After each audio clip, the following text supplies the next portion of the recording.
Google kept the same prices for the Pixel 7 and Pixel 7 Pro this year, starting at $599 US and $899 US respectively. To put those price in context, you'd have to pay $799 US to get either an iPhone 14 or Galaxy S22, so you can save $200 US with a Pixel 7. And the Pixel 7 Pro offers a similar value relative to the competition, with the iPhone 14 Pro starting at $1,000 US and the Galaxy S22 Ultra $300 more expensive than Google's top device. That's a lot to pay for a S Pen. You buy a Pixel phone from Google, you expect one of the best camera phones. We are going to have to test the Pixel 7 to confirm where it falls in our rankings, which will include head-to-head photo face-offs with devices like the iPhone 14. But on paper, we like what we see. The camera setup is mostly the same as it was the Pixel 6, featuring a 50MP main camera and 12MP ultra-wide lens. But the ultra-wide sensor is 25% bigger than it was before and now sports autofocus. Google also added a macro mode that lets you take photos of objects with the ultra-wide lens from close-up. The front camera on the Pixel 7 is the same one of the Pixel 7 Pro, and it enjoys a wider field of view to get more details into your selfies. Hardware is just a fraction of the Pixel 7's photo story.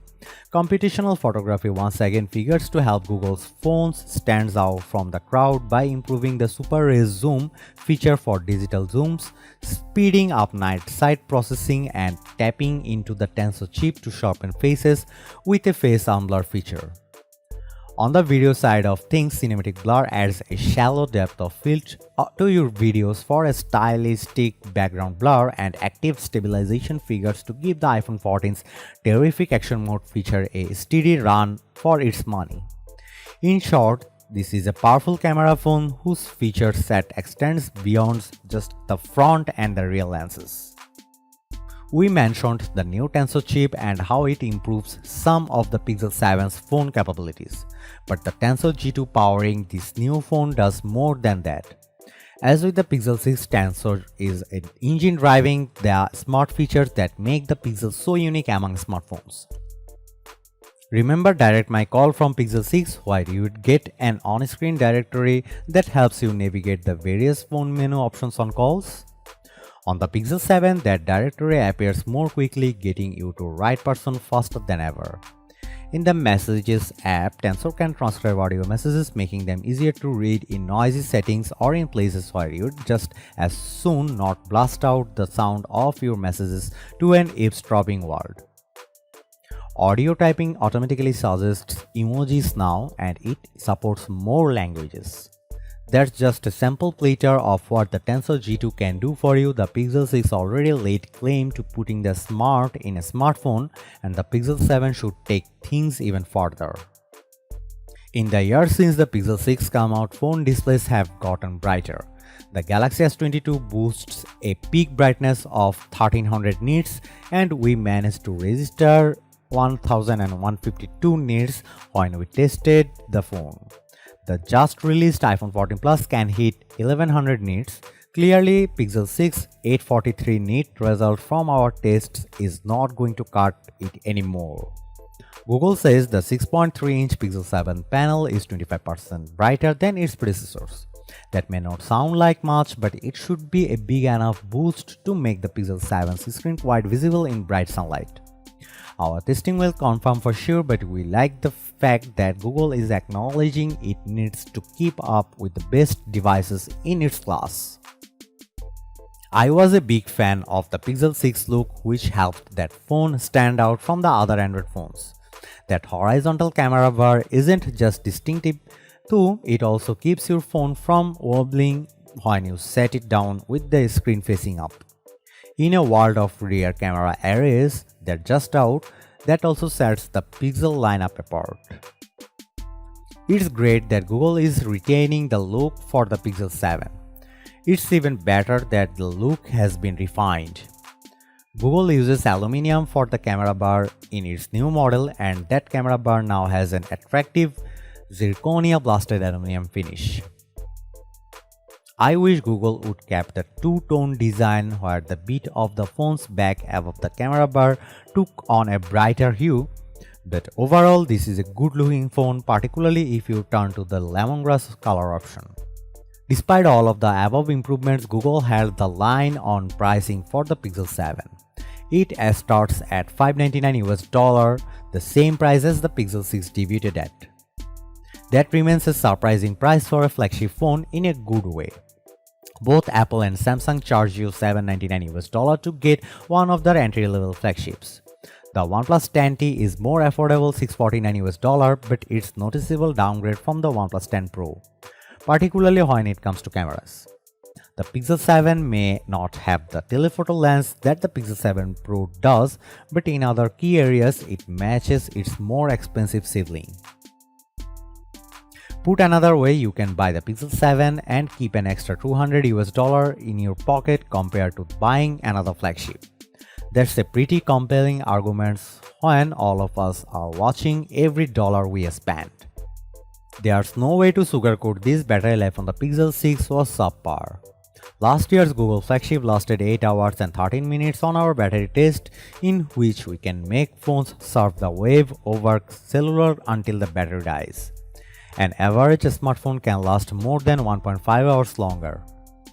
Google says the Pixel 7 offers all the battery life, and an extreme battery saver feature lets you eke out 72 hours of usage.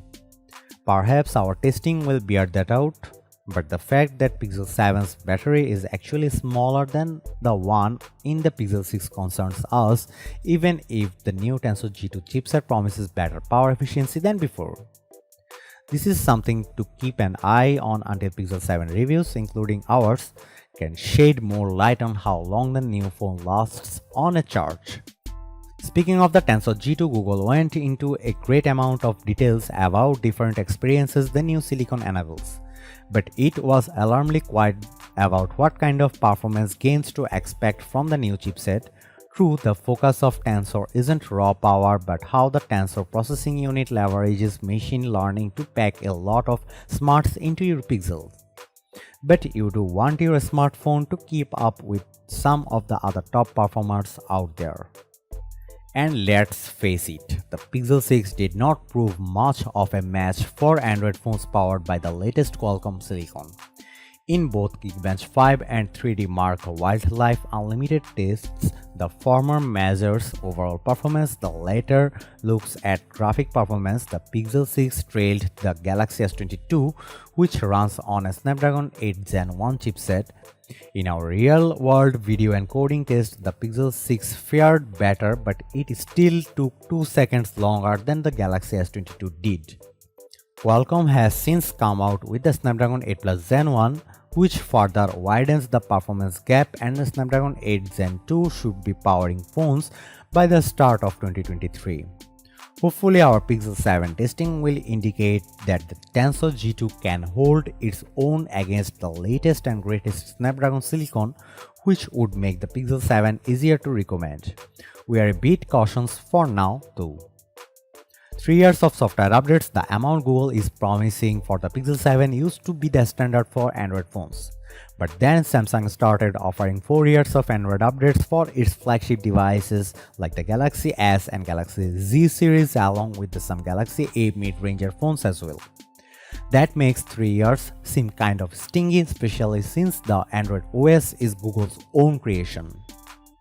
Google already supplies lengthy support on the security side of things, with the Pixel 7 family guaranteed 5 years for security coverage. Surely Google can track on an extra year of software support to match Samsung. People are holding on to their phones longer these days, and phone makers need to adjust their software support policies to reflect that. If you want a flagship phone but hate paying top dollar to get, the $599 price of the Pixel 7 may be too good to resist.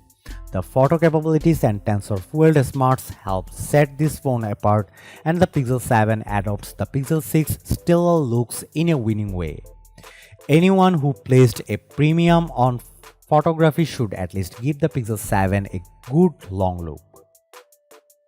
There are some questions that only testing will be able to answer, namely whether the battery life is better than before and what kind of everyday performance the Pixel 7 delivers.